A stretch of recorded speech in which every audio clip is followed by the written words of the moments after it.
Hey guys, I've decided to do a video on dungeons in the Black Zone. I've only been doing it for maybe a week now with the guild. Some of them are experienced in doing it, but we're not necessarily experienced doing it together. So I thought I'd do a video now that we've done it for a significant amount of time, and we're kind of, I guess, comfortable doing them almost just regularly, just as a standard activity we do together. Um, I did record a different intro for this video, but unfortunately, it seemed to not record at the start, so um, it may this will jump straight into me following on, but I was just talking about the fact that we haven't done it very often, and I'll try and I've got a video of us, um, going through a dungeon to play through in the background. So there we go. I thought pick this particular one because it was, I guess, close to first time we collectively got together and done Black Zone, and it shows where we had some difficulties where we pulled too much and stuff as well. So it's better to show dealing with difficult situations than it is to deal with very successful ones. So we had to, de-aggro these ones to be able to push forwards because the enemies can be pretty troublesome. Mostly because when you go into a black zone, you don't want to be running with the top tier equipment because of the risk of enemy players, and dying's quite easy, just in general, because the dungeons get pretty tricky in, say, tier 7 black zone and stuff. I think this one was a tier 5 static. It may have been a tier 5 random dungeon, but in any case, they're pretty much the same as you'd find out about in the world. They're just higher tier, and because they're in um, higher tier zones, the loot drops are much higher. Um, so I guess the main thing to talk about is a lot of people. I would assume a lot of people are not necessarily scared of the black zone, but probably don't consider it to be maybe as beneficial as just doing stuff in normal zones. Like, why go here when you can go to a yellow zone, and it's the same tier, but there's not random enemy players running around killing everyone. And so the main thing is, well, first and foremost, you don't need. My bad, I keep forgetting lava's a thing. So you don't need high level equipment. We run with, at most, tier 5 weapons or some bits of armor.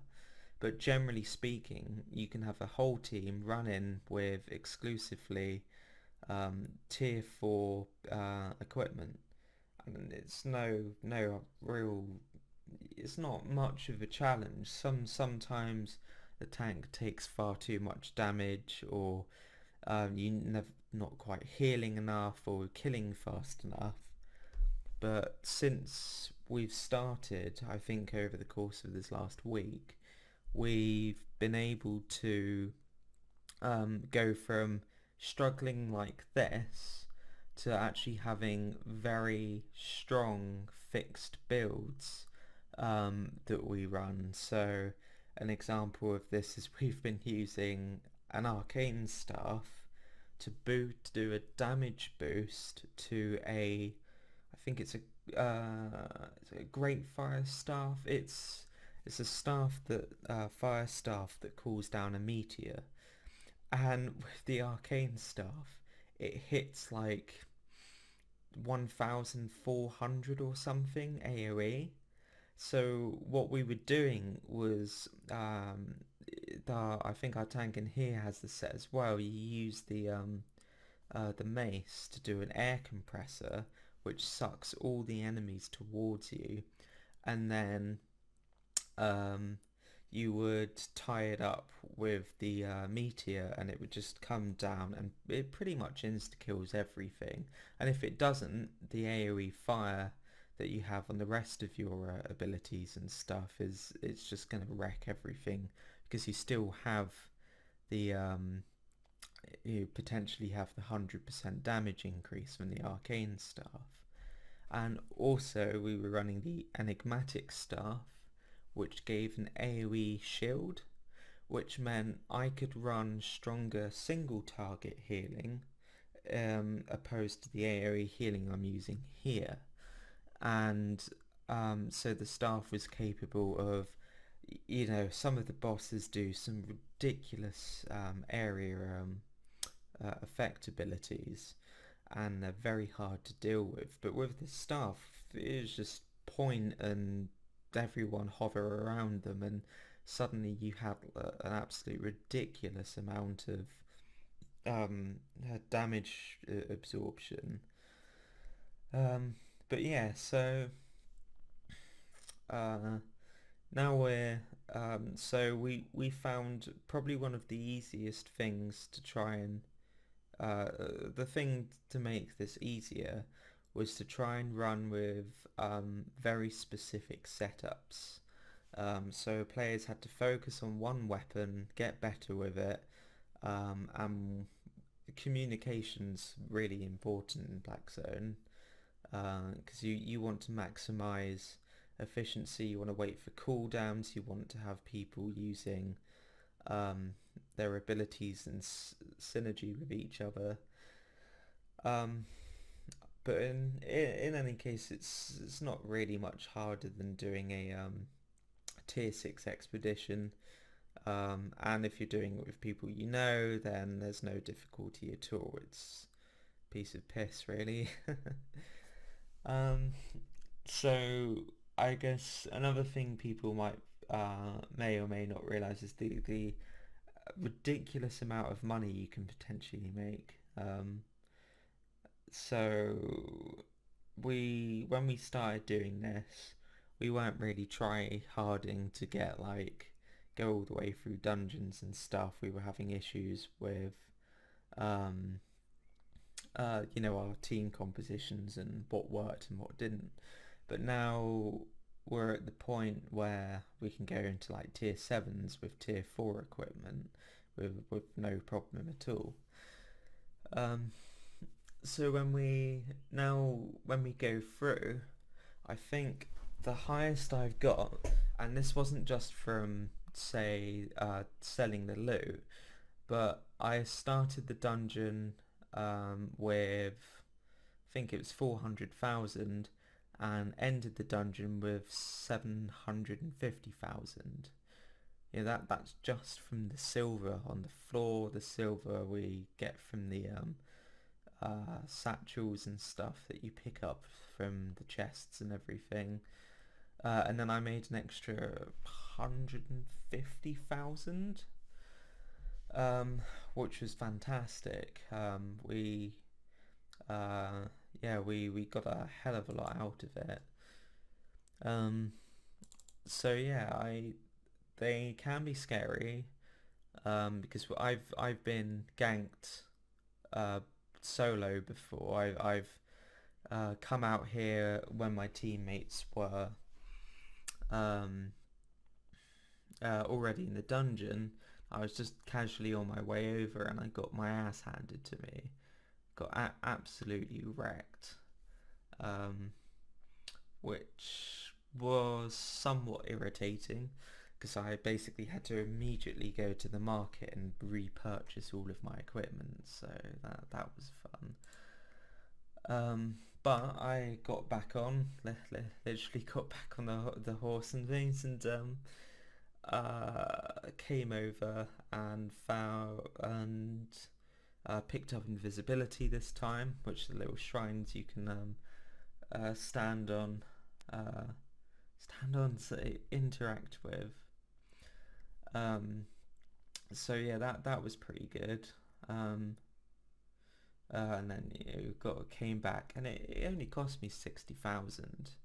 And that's just to buy the stuff. I'm quite an adamant crafter at the moment, and I haven't managed to preemptively craft myself 5 entire weapon and armor sets from scratch. So if I die, I just go back to my bank, equip everything, and carry on as if nothing happened. And I mean, some of the artifact weapons you use and weapons and armor can cost you a pretty excessive amount. Some of them are like 150k or something, but sometimes it's worth the risk if the difference is between, I don't know, having this particular combination set up in your group or not. You know, if you've got not many people with stuns or interrupts, you're going to have some difficulty. What am I going for here? Oh, I just casually walk into that one, don't I? So I said, this is one of the dungeons where we're having some issues. I think it's better to show failing rather than succeeding, because anyone can go straight through a dungeon flawlessly. But yeah, it's like there's a headpiece for the cloth that has a damage and interrupt on it, and having interrupts can be an absolute necessity in this game, because some of the bosses have a lot of spells that are pretty deadly, but unfortunately the headpiece does cost 150,000. I think it's because it needs Avalonian energy, something like that, or shards. But I mean, if you can get it and you don't die with it, you know, if you manage to take the thing through every so often, you know, manage to do like 3 or 4 dungeons with it, it could earn its cost, which is something I think that's worth considering. Yeah, I also found that one of the other advantages, of course, you get pieces of general equipment and stuff.